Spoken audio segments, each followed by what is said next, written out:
Dear सबसे पहला rule आपका कहता है कि if the subject of the statement is a personal pronoun, the same personal pronoun will be the subject of question tag.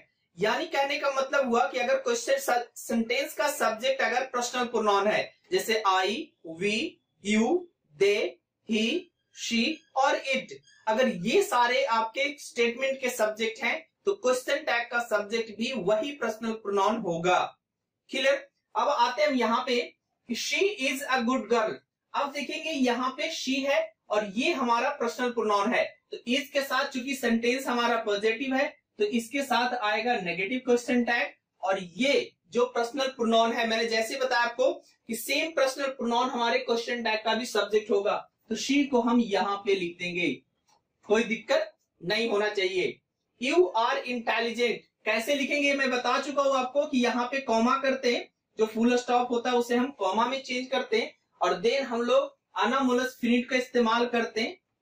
अगर positive हो तो नेगेटिव यहाँ पे इस्तेमाल करते हैं, अगर यहाँ पे नेगेटिव होगा तो यहाँ पे हम पॉजिटिव इस्तेमाल करते हैं। अगर इस वीडियो को आप पहली बार देख रहे हो, इसके पहला पार्ट नहीं देखें तो पहला पार्ट आप जरूर देखें, तब जाके अच्छे से आपको समझ में आएगा। अरंट यू है आपका, यू हमने छोड़ दिया, ज्यों कहते हैं। क्लियर? नेक्स्ट आते हैं, if the subject of the statement is a noun, the related pronoun according to number and person will be the subject of question tag. अब दूसरा रूल थोड़ा सा चेंज है कि अगर नॉन किसी सेंटेंस का सब्जेक्ट होगा तो हमारे क्वेश्चन टैग का सब्जेक्ट क्या होगा। अगर नॉन है तो उसके नंबर और पर्सन के अकॉर्डिंग हम पर्सनल प्रोनाउन आइडेंटिफाई करेंगे और उसी आइडेंटिफाइड पर्सनल प्रोनाउन को हम क्वेश्चन टैग का सब्जेक्ट बनाएंगे। जैसे देखें, a boy is going there. अब देखेंगे अ बॉय हमारा सब्जेक्ट है, सबसे पहले यहाँ पे हम कॉमा यूज करेंगे, पॉजिटिव है नेगेटिव इस्तेमाल करेंगे इजंट, और अब बॉय के लिए अब क्या लिख सकते हैं, ही यहाँ पे हो गया। Clear? Two boys are going there, दो लड़के वहां जा रहे हैं, फिर से यहाँ कॉमा में चेंज होगा और आर है तो ये अरंट में हमारा चेंज हो जाएगा, अरंट। और टू बॉयज है, अब देखेंगे कि टू बॉयज को कैसे हम चेंज करेंगे। तो देखें डियर कि सिंगुलर के लिए अगर लड़का होगा तो ही और लड़की होगा तो हम लोग शी इस्तेमाल करेंगे, लेकिन जैसे कलेक्टिव में आ गया प्लूरल में, जब प्लूरल में आ गया तो हमें यहाँ पे इस्तेमाल करना पड़ेगा दे। क्लियर? तो जब भी आपको प्लूरल नाउन मिले तो प्लूरल नाउन के लिए आपको इस्तेमाल करना है दे, यहाँ पे होगा अरंट दे, कोई दिक्कत नहीं। नेक्स्ट मैंने नोट पॉइंट लिखा है कि noun can never be the subject of the question tag. कभी भी क्वेश्चन टैग का सब्जेक्ट एक नाउन को हम नहीं लिख सकते हैं। अगर हमें नाउन मिला तो जैसे हमने प्रीवियस रूल पढ़ा यहाँ पे कि हम पर्सनल प्रोनाउन को वहां पे लिखते हैं। क्लियर? नेक्स्ट आते हैं, if the subject of the statement is, यहां से चलेंगे जरा अच्छे से, one, there, this, that, these and those. देखेंगे डियर कि अगर इतना सारा किसी को स्टेटमेंट का सब्जेक्ट हो, स्टेटमेंट का अगर ये सब्जेक्ट हो तो the subject of question tag will be, अब यहां से जरा देखेंगे, वन के लिए वन रखेंगे, देयर के लिए देयर रखेंगे। ये दो में कोई दिक्कत नहीं होगा कि वन है तो हम वन लिख देंगे, देयर है तो देयर लिख देंगे। लेकिन आते हैं दिस और डैट पे, कि अगर दिस और डैट का इस्तेमाल किया गया तो इसके लिए क्वेश्चन टैग क्या आएगा, इट आएगा, और दिस दोज के लिए हमारा क्या आएगा, क्वेश्चन टैग दे आएगा, कोई दिक्कत नहीं है। अब आते एग्जांपल्स पे, दिस इज अ बुक, कैसे करेंगे, इसमें कॉमा में चेंज होगा, अभी इज है तो हमें यहां करना पड़ेगा इजंट, और यहाँ पे दिस नहीं आएगा, क्या आएगा, इजंट इट आएगा। क्लियर? दीज आर बुक्स, अब देखेंगे यहाँ पे कॉमा में चेंज होगा, ये फिर से आएगा अरंट। अब चूंकि देखेंगे दीज है तो दीज और दोज के लिए हमने लिखा है दे आएगा, यहां पे हमें लिखना पड़ेगा they. Clear? These are mine, फिर से यहां पे होगा नेगेटिव, होगा aren't they. Clear? That is not yours, या आपका नहीं है तो क्या करेंगे हम, is it. Clear dear?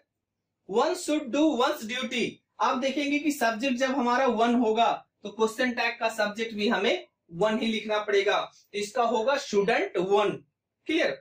Next है there is beauty in it, तो हम इसे क्या करेंगे, कॉमा में चेंज करेंगे और इजंट देयर को हम लोग ज्यों का त्यों देयर लिख देंगे। तो ये थी, अब इससे रिलेटेड अब एक रूल आपको पढ़ना है यहां से कि दिस दैट दीज दोज का इस्तेमाल हम लोग एडजेक्टिव के जैसा भी करते हैं। जब दिस दैट दीज दोज को हम एडजेक्टिव बनाते हैं तब उसके साथ क्वेश्चन टैग क्या लगता है। यहाँ पे सिंपल में ये प्रोनाउन जैसा इस्तेमाल किया गया था, जब प्रोनाउन जैसा इस्तेमाल किया तो याद रखेंगे कि ये दोनों के लिए इट आया और ये दोनों के लिए हमारा दे आया। अब देखेंगे इसका एडजेक्टिव के जैसा यूज कैसे करते हैं। तो डियर फ्रेंड्स, अब देखिए जरा नेक्स्ट रूल आपका कह रहा है कि if one, this, that, these and those are used as an adjective. अब कहने का मतलब हुआ कि अगर वन का यूज, दिस का यूज, दैट का यूज, दीज और दोज का यूज एडजेक्टिव के जैसा हुआ है, तब आपको बहुत ही सावधानी बरतनी होगी सब्जेक्ट का पता करने में कि क्वेश्चन टैग का सब्जेक्ट आखिर क्या होगा अगर इसका यूज एडजेक्टिव के जैसा हुआ है। मैं ऐसा इसलिए कह रहा हूं क्योंकि जब एडजेक्टिव बनेगा तो ये सिर्फ आपको रिलेट कर रहा उस नॉन से, अपना इसका कोई वजूद वहां पे सब्जेक्ट में नहीं है। इन दैट वेरी केस आपको ये चीज ध्यान में रखना है कि जो सब्जेक्ट ऑफ क्वेश्चन टैग होगा वो अकॉर्डिंग टू नॉन होगा। इन एडजेक्टिव्स का कोई मतलब वहां पे क्वेश्चन टैग में नहीं रह जाएगा। क्लियर?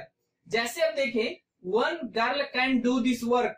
अब यहाँ पे वन का कोई भी वजूद नहीं है, ये सिर्फ इंडिकेट कर रहा है लड़की को कि एक लड़की या कोई लड़की, चूंकि जब एडजेक्टिव होता वन का मतलब तो कोई होता है, इसका मीनिंग कोई लड़की इसे कर सकती है। तो जो क्वेश्चन टैग होगा इस गर्ल के अकॉर्डिंग होगा।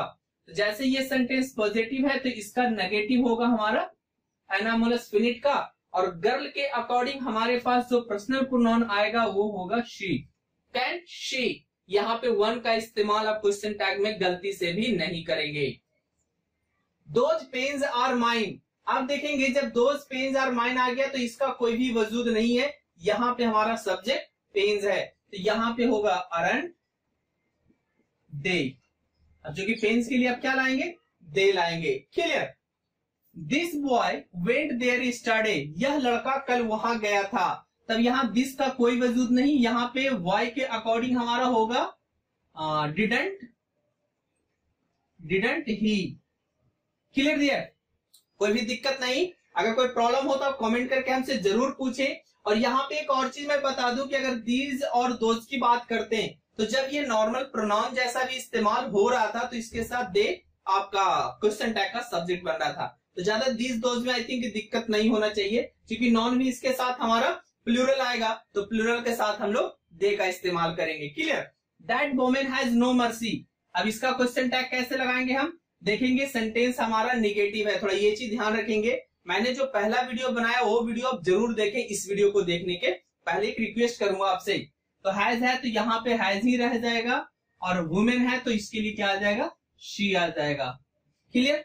यहाँ पे नो का नोट का इस्तेमाल आप क्वेश्चन टैग में नहीं करेंगे। नेक्स्ट है हमारा, if the subject of the statement is no one, anyone, someone, everyone, everybody, somebody and nobody, the subject of question tag will be they। सिर्फ आपको रूल ये याद कर लेना, कॉन्सेप्ट ऐसे ही पता है कि नो वन अगर एनी वन या समवन यूज कर रहे हैं तो किन के लिए यूज कर रहे हैं। ये एक कलेक्टिव नॉन के जैसा कि बहुतों के लिए हम लोग इस्तेमाल करते हैं। दैट इज वाई यहाँ पे जो क्वेश्चन टैग का सब्जेक्ट हो रहा है वो दे हो रहा है। No one can do this, इसको कोई नहीं कर सकता है। अब देखेंगे कि इसमें हम क्या क्वेश्चन टैग का इस्तेमाल करेंगे, इसे हम हटा देंगे और कैन हमारा कैन ही रह जाएगा, और ये नो वन को हम लोग दे में चेंज कर देंगे। क्लियर?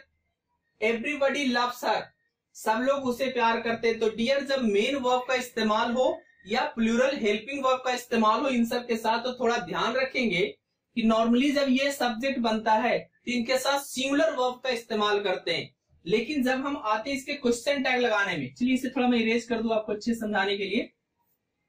एवरीबडी लव्स हर, देखेंगे ये यहाँ पे V5 फॉर्म्स है। V5 फॉर्म हमारा बताता क्या है, ये हमारा सिंगुलर होता है। अगर हमें इसका प्लूरल लिखना हो तो ये हमारा V1 आएगा।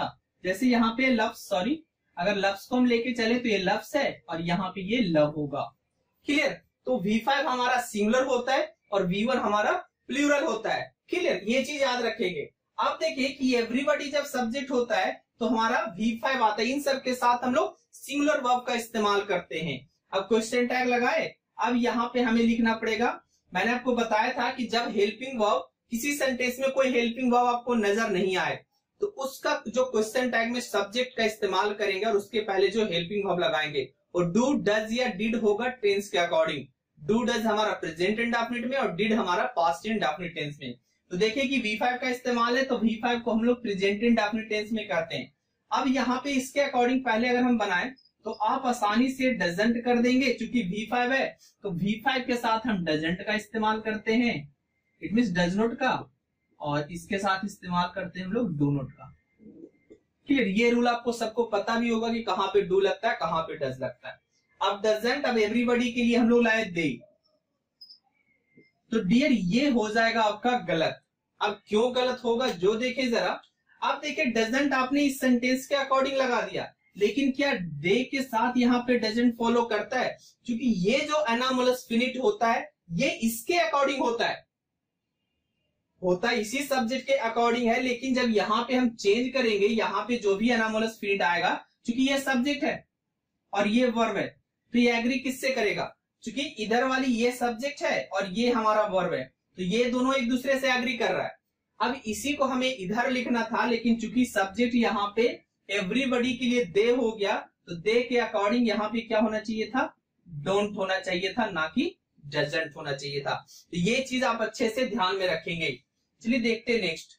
If subject of a statement is nothing something, देखिए डियर यही सेम चीज है, नो वन लगा था यहाँ पे नथिंग हो गया, वहां समवन लगा था यहाँ पे समथिंग हो गया, इधर एनीथिंग लगा होगा तो यहाँ पे एनीथिंग आ जाएगा एनीबॉडी की जगह, और एवरीथिंग, यानी सब में चीजें जो ऐड हुई वो थिंग ऐड हुई है।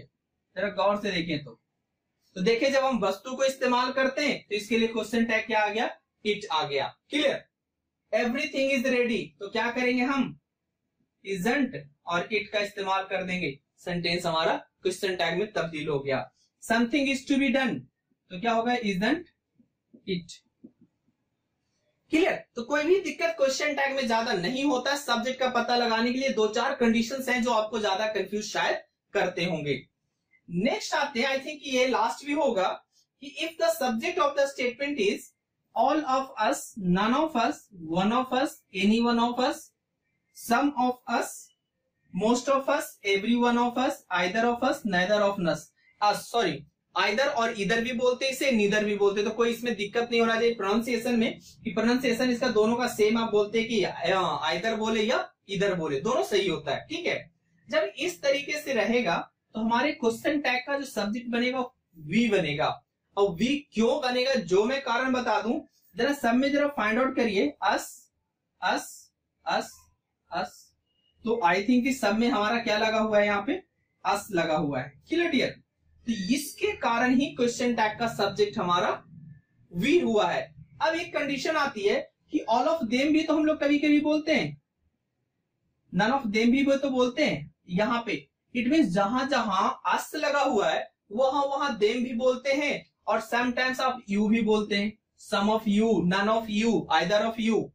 इट मीन्स यहाँ पे हमें अस का इस्तेमाल किया जा सकता है, देम का इस्तेमाल किया जा सकता है, और यू का इस्तेमाल किया जा सकता है। तो डियर जो भी पर्सनल प्रोनाउन का पार्ट होगा उसी को हम सब्जेक्ट बनाएंगे क्वेश्चन टैग में। अगर यू रहेगा तो क्वेश्चन टैग का सब्जेक्ट हमारा यू हो जाएगा। अगर देम का इस्तेमाल किया गया ऑफ के बाद तो क्वेश्चन टैग का सब्जेक्ट हमारा दे हो जाएगा। ये अकॉर्डिंगली रूल चलता है कि अगर अस है तो वी हो गया, देम है तो दे हो जाएगा, और यू है तो यू हो जाएगा। कोई दिक्कत नहीं कि हम 3 रूल लिखते हैं, आपको एक ही रूल में मैंने आपको सारा क्लियर कर दिया। All of us can do it, all of us can do it, यहाँ पे कैन है तो हम कैंट को बाहर कर देंगे। आप देखेंगे कि चूंकि अस लगा है तो यहाँ पे हम क्वेश्चन टैग के रूप में क्या लगाएंगे? वी। अब जैसे मान लीजिए कि यहाँ पे देम लिख देते हैं हम, neither of them will go there, तो हम यहाँ पे क्या लगाएंगे? विल लगाएंगे, और चूंकि देम लगा है तो यहाँ पे हमने क्या लगा दिया? दे लगा दिया। क्लियर?